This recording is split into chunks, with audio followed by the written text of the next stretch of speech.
मङ्गलं पञ्चपरमेष्टि मङ्गलं तीर्थङ्करं मङ्गलं विश्वजिन्धर्मं मङ्गलं वीरशासनं मङ्गलं वीरशासनं वन्दे तु सर्वसिद्धे ध्रुवमचलमनोभवं गतिं पते मोक्षामि समयपाहुड मृण्मो सुदकेविली भडितम्। समयसार परम मांगलिक ग्रंथ है। आचार्य कुंदकुंद भगवान के द्वारा यह लिखा गया है। ईसा पूर्व प्रथम शताब्दी में भगवान महावीर स्वामी की वाणी को बहुत सुंदर तरीके से समयसार में प्रस्तुत किया गया है। 439 कुल इसमें गाथाएं हैं।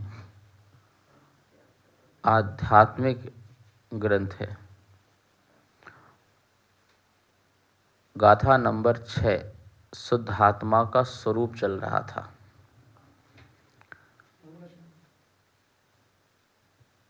नवी होती अपमत्तो न पमत्तो जानो दूजो भावो एवं भणन्ति शुद्धम नाओ जो सो चेवा। ठीक है। नवी होती अपमत्तो न पमत्तो जानो दूजो भावो एवं भणन्ति शुद्धम नाओ जो सो चेव। न होती अपमत्तो न पमत्तो, न अप्रमत्त है और न प्रमत्त है। जाणगो दूजो भावो, सिर्फ ज्ञायक भाव है। क्या है? जो ज्ञायक भाव है, जो जाणगो भावो, ऐसा लगाओ, जो जाणगो भावो, जो ज्ञायक भाव है वह नवी अपमत्तो न पमत्तो होती, न अप्रमत्त है और ना ही प्रमत्त है। एवं भणन्ति शुद्धम, ऐसा जो शुद्ध जानता है, शुद्ध कहता है, उसे शुद्ध कहते हैं। एवं शुद्धम भणन्ति, उसे क्या कहते हैं? उसे शुद्ध कहते हैं। नाओ जो सो चेव, ज्ञायक भाव द्वारा जो जान लिया है सो चेव, सो चेव, वह वही है और कोई नहीं है जो ज्ञायक भाव द्वारा जाना गया है। देखिए, प्रमत्त और अप्रमत्त दो बातें जो कही गई हैं, ये दोनों ही पर्याय स्थान हैं। और यहाँ पर पर्याय स्थान को महत्व नहीं, द्रव्य स्थान को महत्व दिया जा रहा है। पर्याय स्थान पर्याय प्रमत्त की और पर्याय स्थान अप्रमत्त की। पहले गुण स्थान से लेकर के 6वें गुण स्थान तक प्रमत्त पर्याय स्थान है जीव की, और 7वें गुण स्थान से लेकर के 14वें गुण स्थान तक अप्रमत्त स्थान है जीव की। तो दोनों ही पर्याय स्थान हो गई ना, बढ़ती हुई विशुद्धि हो गई, लेकिन शुद्ध नहीं हुई। पर्याय गुण स्थान जो हैं वो जीव की अशुद्ध दशा है, शुद्ध दशा नहीं है। क्योंकि दोनों ही कर्मजन्य हैं। जीव की ये प्रमत्त अप्रमत्त पर्याय है, वो कर्म के उदय की पर्याय है। किसकी पर्याय है? तीर्थंकर है तो तीर्थंकर नाम कर्म की उदय की पर्याय है ना। संयोग केवली है, अयोग केवली है तो कर्म की पर्याय है ना। तो बोले पहले गुण स्थान से 14 गुण स्थान किस पर टिका हुआ है? कर्म में, किस पे टिका हुआ था? कर्म में टिका हुआ है। तो कर्म की निमित्त की पर्याय है, जो निमित्त वाली पर्याय है वो मैं नहीं हूं बस। आया समझ में? जो निमित्त वाली पर्याय है वो निमित्त वाली पर्याय प्रमत्त है और अप्रमत्त है, तो दोनों अशुद्ध है। दोनों ही कैसे हैं? अशुद्ध हैं। देखिए, शुद्ध और अशुद्ध, शुद्ध और अशुद्ध है। प्रमाद भी कर्म के उदय से है इसलिए अशुद्ध है, और अप्रमत्त भी कर्म के उदय से है इसलिए अशुद्ध है। स्वंजलन कषाय का उदय 7वें गुण स्थान में भी है, 8वें गुण स्थान में भी है, 9वें गुण स्थान में भी है, 10वें में भी है, 11वें में भी है, तो कैसा है? शुद्ध हुआ ना।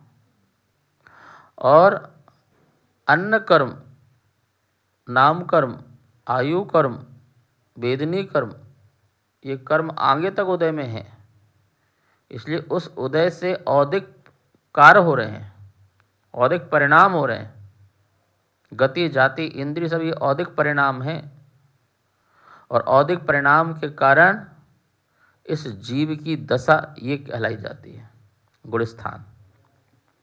सुनो, गुणस्थान को पर्याय स्थान भी कहते हैं। कौन सा स्थान? एक एक पर्याय है ना वो। तो जीव के अनंत परिणाम होते हैं और उन अनंत परिणामों को गुणस्थान में गर्भित किया गया है, और पहले गुण स्थान से 14 गुण स्थान तक जो जीव के परिणाम को गर्भित किए गए हैं वो परिणाम कर्मजन्य हैं। वो परिणति, परिणाम और परिणति दोनों ही कर्मजन्य हैं। तीर्थंकर को कौन से शरीर का कर्म का उदय है? औदार्य शरीर कर्म का उदय है ना। तो उनकी परिणति किससे है? किससे है? उनकी अवस्था किससे है? तो ये समझिए, व्यवहार और निश्चय। व्यवहार में शुद्ध और अशुद्ध दोनों हैं। व्यवहार में, और जो पूर्ण शुद्ध है वो निश्चय है। पूर्ण शुद्ध क्या है? निश्चय है। ज्ञायक भाव पारिणामिक भाव है माता जी। कौन सा भाव है? पारिणामिक भाव। जहाँ किसी कर्म का उदय नहीं, किसी कर्म का उपशम नहीं, किसी कर्म का क्षयोपशम नहीं, और किसी कर्म का क्षय नहीं, वो कौन सा भाव? तो वो कौन सा भाव कहलाएगा? शुद्ध द्रव्य हो गया ना। शुद्ध द्रव्य में कर्म का उदय नहीं है, कर्म का उपशम नहीं है, कर्म का क्षय नहीं है, कर्म का क्षयक नहीं है। कर्म के उदय से ऐसा और कर्म के अभाव से ऐसा। सुनो ध्यान से, समझो। कीचड़ के कारण पानी का गंदा होना, और कीचड़ के अभाव से पानी का शुद्ध होना। तो अशुद्ध और शुद्ध किससे हो रहा है? कीचड़ से। तो दोनों पर्याय किसकी मानेंगे अपन? अब पानी में कीचड़ हो, पानी में कीचड़ ना हो, सिर्फ पानी को देखो बस। तो जो पानी में दृष्टि गई वो द्रव्य में दृष्टि गई, वो पर्याय में दृष्टि नहीं गई। किसमें गई? द्रव्य में दृष्टि गई। वो द्रव्य दृष्टि वो ज्ञायक भाव है, वो परिणामिक भाव है। उस पानी में न मिट्टी का उदय है, न मिट्टी का उपशम है, न मिट्टी का क्षयोपशम है, न मिट्टी का क्षय है। वो मिट्टी में ही उदय है, मिट्टी में ही उपशम है, मिट्टी में क्षयोपशम है, मिट्टी में क्षय है। बात समझ में आ रही नहीं आपको? तो जब हमने गंदे पानी को या साफ पानी को कहा ये गंदा पानी है, तो हमने गंदा पानी पानी के कारण गंदा नहीं कहा, मिट्टी के कारण पानी को गंदा कहा। और जब हमने पानी को साफ कहा तो मिट्टी के अभाव के कारण साफ कहा। बात समझ आ रही ना? मिट्टी के कारण पानी गंदा है और मिट्टी के अभाव के कारण पानी साफ है। तो जब ये मिट्टी को लिया जा रहा है तो ये पर हो गया, निमित्त हो गया। तो निमित्त के अकॉर्डिंग जो पर्याय है वो ज्ञायक भाव नहीं है, वो परिणामिक भाव नहीं है। जो मिट्टी की तरफ से बात की जा रही है कि मिट्टी के कारण ऐसा और मिट्टी के कारण ऐसा, मिट्टी के कारण अशुद्ध और मिट्टी के नहीं होने के कारण शुद्ध, जो ये मिट्टी की अपेक्षा से जो बात की जा रही है वो पारिणामिक भाव नहीं हो सकता, वो ज्ञायक भाव नहीं हो सकता। ऐसी जो कर्मजन्य से बात की जा रही होगी तो वो अवस्था मेरी शुद्ध अवस्था आई, समझ नहीं आई? तो पहला से छठवां गुण स्थान प्रमाद, उसमें कर्म है, 4 विकथा है, 4 कसाएं हैं, 5 इंद्रिय है, 1 निद्रा है, 1 स्नेह है, 15 प्रकार का प्रमाद है। तो बोले 15 प्रकार का प्रमाद जीव में पाया जा रहा है कर्म के उदय से, इसलिए ये प्रमत्त आत्मा है। अच्छा, और ये 15 प्रकार के प्रमाद का क्रम से ऊपर अभाव करते हुए जा रही है, इसलिए ये अप्रमत्त है। तो प्रमत्त अप्रमत्त तो दोनों ही अवस्था निमित्ताधीन है, नहीं समझ में आया? निमित्ताधीन है, और निमित्ताधीन शुद्ध ज्ञायक भाव नहीं हो सकता। अब कोई प्रश्न करे कि फिर सीधी सी बात बोलते हैं, पारिणामिक भाव बोल देते, बस ज्ञायक भाव बोलने की जरूरत क्या थी? प्रश्न खड़ा होता है ना कि सीधे पारिणामिक भाव बोलते, ज्ञायक भाव नहीं बोलते। बोले पारिणामिक भाव अन्य द्रव्यों में भी पाया जाता है, लेकिन ज्ञायक भाव सिर्फ जीव में ही पाया जाता है। धर्म द्रव्य अधर्म द्रव्य आदि में भी तो कर्म का उदय उपसम 6 उपसम नहीं है ना। धर्म द्रव्य है, अधर्म द्रव्य है, काल द्रव्य है, आकाश द्रव्य है, इनमें तो किसी कर्म का उदय नहीं है, किसी का उपसम नहीं है, 6 नहीं है, 6 उपसम नहीं है, तो वो तो पारिणामिक भाव वाले हैं ना, परम पारिणामिक भाव वाले हैं, है कि नहीं?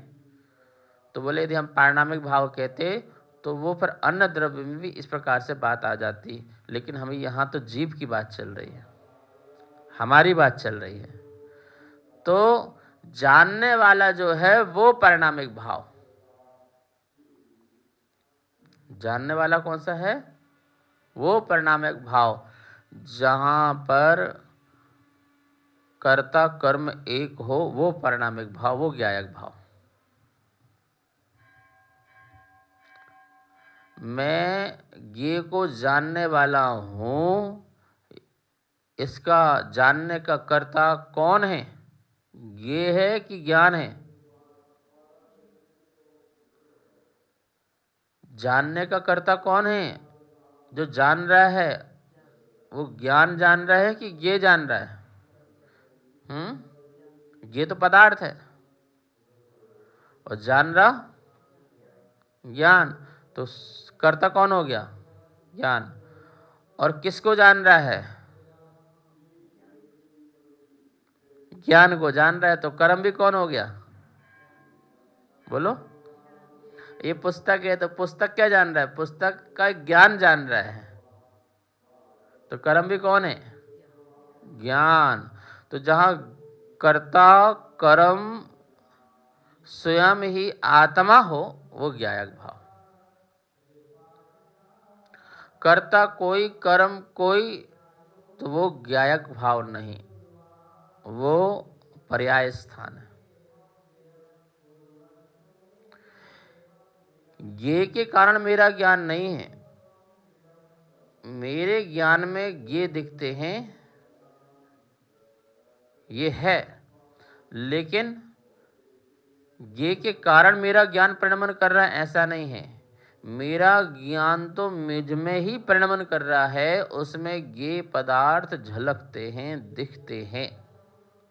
जो झलकते हैं दिखते हैं, उस ज्ञान का कर्ता मैं स्वयं हूँ, और उसमें दिखने वाला जो पदार्थ ज्ञेय है, तो उस ज्ञेय को मैं जो जानता हूँ उसका कर्म भी मैं हूँ। तो जब मैं कर्ता कर्म में हूँ तो वो ज्ञायक भाव, वो शुद्ध भाव। लेकिन मैं मति ज्ञान से जानता हूँ, शुद्ध ज्ञान से जानता हूँ, अवधि ज्ञान से जानता हूँ, मनपर ज्ञान से जानता हूँ, जब ये कहता हूँ तो ये मेरे पर्याय स्थान हो जाते हैं।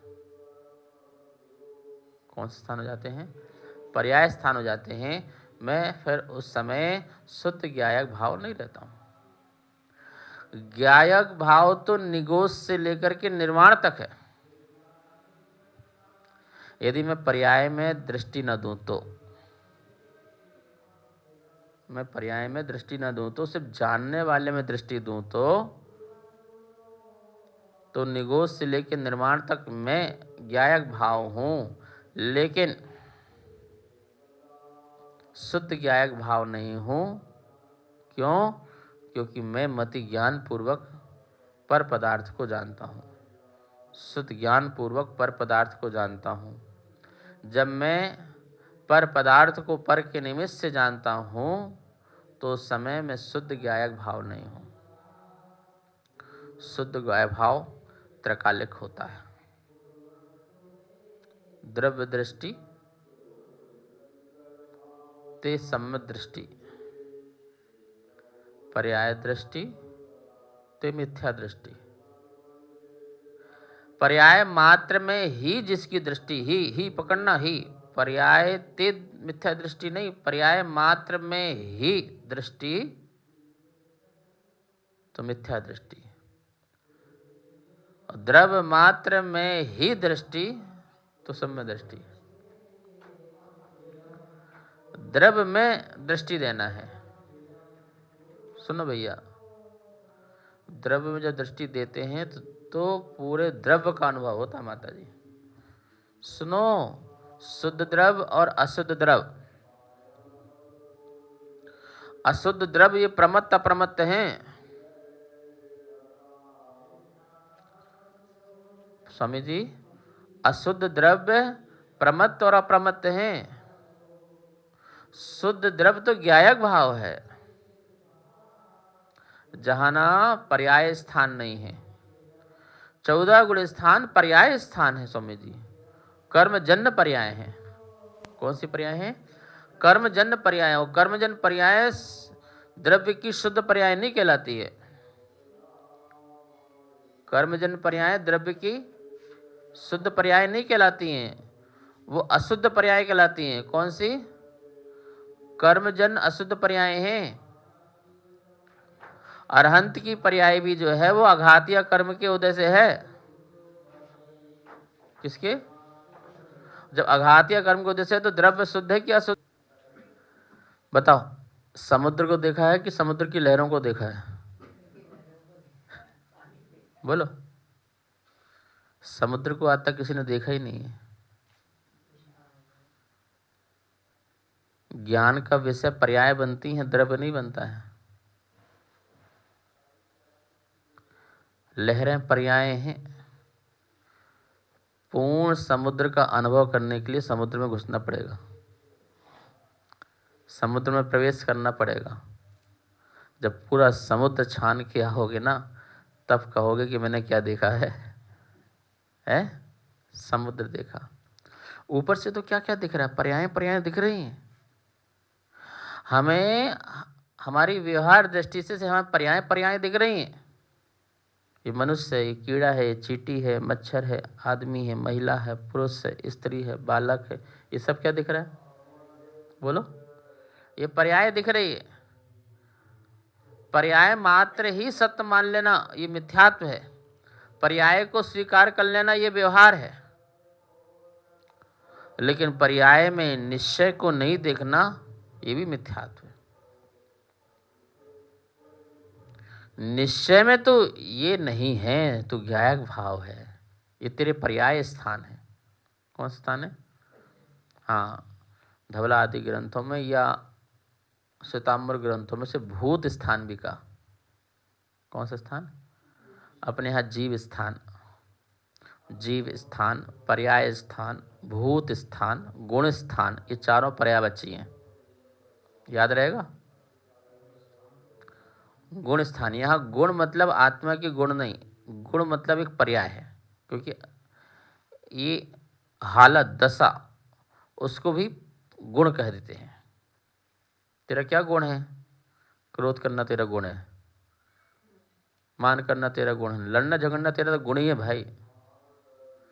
तो पर्याय को भी क्या कह देते हैं? पर्याय को भी गुण कह देते हैं, इसलिए गुण स्थान। हम गुण स्थान भी कह सकते हैं, हम इसे पर्याय स्थान भी कह सकते हैं, हम इसे जीव स्थान भी कह सकते हैं, जीव की अवस्थाएं। पहले गुण स्थान से 14 गुण स्थान तक जीव की अवस्था। हम इसे भूत स्थान भी कह सकते हैं, भूत मतलब भी जीव ही होता है। भूतानुकंपा, भूत पर अनुकंपा करो, भूतानुकंपा, अनुकंपा करो, मतलब जीवानुकंपा कहो या भूतानुकंपा कहो। भूतानुकंपा आया कि नहीं आया बताओ? तत्वार सूत्र में आया है भूतानुकंपा, कि जो दयावान व्यक्ति है वो जीवों पर अनुकंपा करे। इससे भी देवगति का बंध होता है, इससे भी निर्जरा होती है, कर्म निर्जरा होती है। तो भूतानुकंपा, ठीक है ना। तो भूत स्थान, पहले गुण स्थान से लेकर 14 गुण स्थान तक किसके स्थान है? बोलो, भूत के स्थान है, मतलब जीव के स्थान है भैया। सलोनी, किसके स्थान है? जीव के स्थान। अभी तू घर में थी तो अभी खाना पीना बनाती थी, वो तेरा एक स्थान। तो उस समय खाना बनाते समय तू रसोइया है, झाड़ू लगाते समय काम वाली बाई है, ठीक है, मम्मी की सेवा करते समय सेविका है, और अब तू पूजा करेगी तू पुजारिन है। तेरी कितनी अवस्था चेंज हो गई। जिस समय तू जो जो कार्य कर रही है वो सारी तेरी कौन सी हैं? जीव की अवस्थाएं हैं, भूत की अवस्थाएं हैं, पर्याय की अवस्थाएं हैं, ठीक है ना। और यहाँ पर्याय की अवस्था को नहीं लिया जा रहा, यहाँ द्रव्य की अवस्था की बात की जा रही। जो द्रव्य है वो क्या है, जानने वाला है, शेष विषय कर लेंगे। जा वाणी के ज्ञान से सूझे लोकालो, सो वाणी मस्तक धरो सदा देत हो धो। हे जनवाणी भारती तो है जपो दिन रेन, जो तेरी सरना धरे सो पावे सुख चैन। सबको बहुत बहुत मंगल आशीर्वाद। कार्यक्रम पाठशाला के पुण्यार्जक थे श्री दिगंबर जैन मंदिर, लोधी कॉलोनी, दिल्ली।